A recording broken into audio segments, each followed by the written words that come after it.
आंवला नवमी की कथा में एक प्रसंग आता है।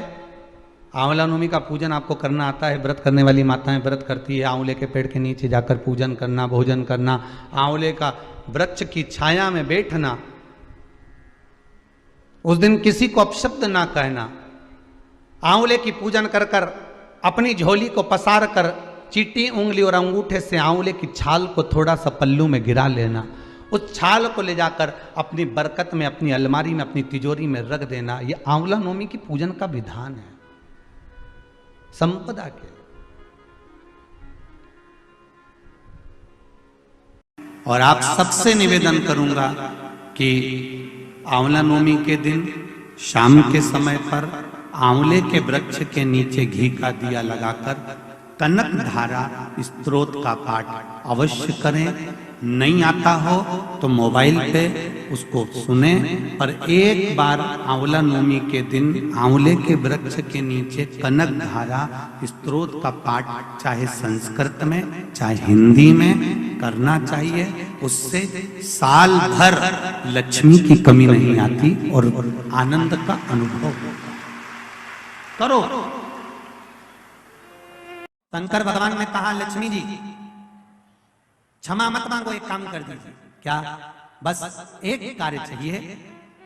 अक्षय नवमी आंवला नवमी के दिन जो आंवले के वृक्ष के नीचे दीप दान करेगा शाम के समय पर संध्या काल के अंतर्गत, तो उसके घर में कभी संपदा की कमी ना हो। लक्ष्मी जी ने कहा, प्रभु आप किया, मैं स्वीकार करता, मैं स्वीकार करता।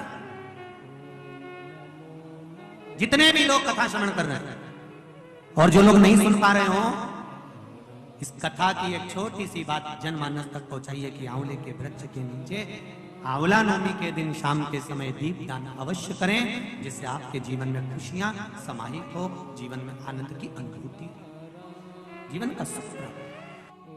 तुम्हारे घर के गमले में आंवले का वृक्ष लगा है तो पूजन करो, पर आंवले की डाली को आंवला वृक्ष आंवला नवमी के दिन या कार्तिक के महीने में आंवले के एक पत्ती भी तुम्हारे हाथ से नहीं टूटना चाहिए। भगवान विष्णु के सिर कटने का किसी भी नवमी को, कार्तिक का महीना आने में देरी है और आपका कोई काम उलझ रहा है, आपका कोई काम ऐसा है जो बहुत दिन से उलझा हुआ है, चाहे वो कोर्ट कचहरी का हो, चाहे वो किसी से जुड़ा हुआ हो, वो नहीं हो रहा।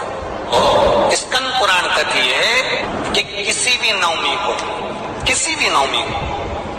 आप आंवले के पेड़ के नीचे घी का दिया लगाकर, मोली मतलब हाथ में जो नाड़ा बांधते हैं, गच्छा हाथ में बांधने वाला, पूजन वाला धागा लाल, घी का दिया लगाकर 5 परिक्रमा आंवले के वृक्ष की कर लीजिए।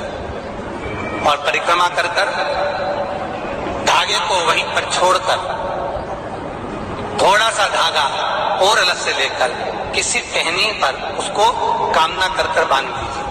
10वीं तिथि को, नवमी को तो ये करो कि 10वीं को वापस जाकर आंवले के पेड़ के नीचे घी का दिया लगाइए और जो धागे की आपने टहनी पर जो धागा बांधा है उसको खोल कर लिया, अपने हाथ पर बांधकर उसी धागे को पहनकर अपने काम के लिए निकल जाइए, आपको सफलता प्राप्त हो जाएगी। श्री शिवाय नमस्तुभ्यम। आगे इस वीडियो में जानते हैं पंडित प्रदीप मिश्रा जी के उपाय को आसान शब्दों में। जीवन में दुख सुख तो लगा रहता है, चाहे अमीर हो या फिर गरीब, इच्छाएं कभी ख़त्म नहीं होती। अगर आपकी कोई मनोकामना है या फिर इच्छाएं है जो पूरी नहीं हो रही है, यह उपाय कर लीजिए, सभी मनोकामना, सभी इच्छाएं परिपूर्ण हो जाएगी। आपको नवमी के दिन, ये कोई ज़रूरी नहीं है कि कार्तिक माह वाले नवमी का मैं बात कर रहा हूँ, किसी भी महीने में नवमी पड़ जाए, आपको आंवला का वृक्ष जहाँ मिले वहाँ चले जाए, घी का दिया और कच्चा सूत्र को लेकर हाथ में बांधने वाला उस वृक्ष के नीचे घी के दिए जलाकर उस वृक्ष के 5 परिक्रमा कर ले और उस धागे को अपनी मनोकामना कहकर उस वृक्ष में बांध दे कहीं पर। और अगले दिन यानी कि 10वीं को वहाँ जाकर दिया जलाकर उस धागे को खोलकर हाथ में कंगन की तरह बांध ले और निकल जाए उस काम के लिए जो काम आपको वर्षों से, सालों से नहीं हो पा रहा है। आपका काम परिपूर्ण हो जाएगा महादेव की कृपा से। उम्मीद करता हूं कि आपको वीडियो पसंद आई होगी। अगर वीडियो पसंद आती है तो इसे दूसरों के साथ भी शेयर कर सकते हैं ताकि उन तक लाभ पहुंच सके। श्री शिवाय नमस्तुभ्यम।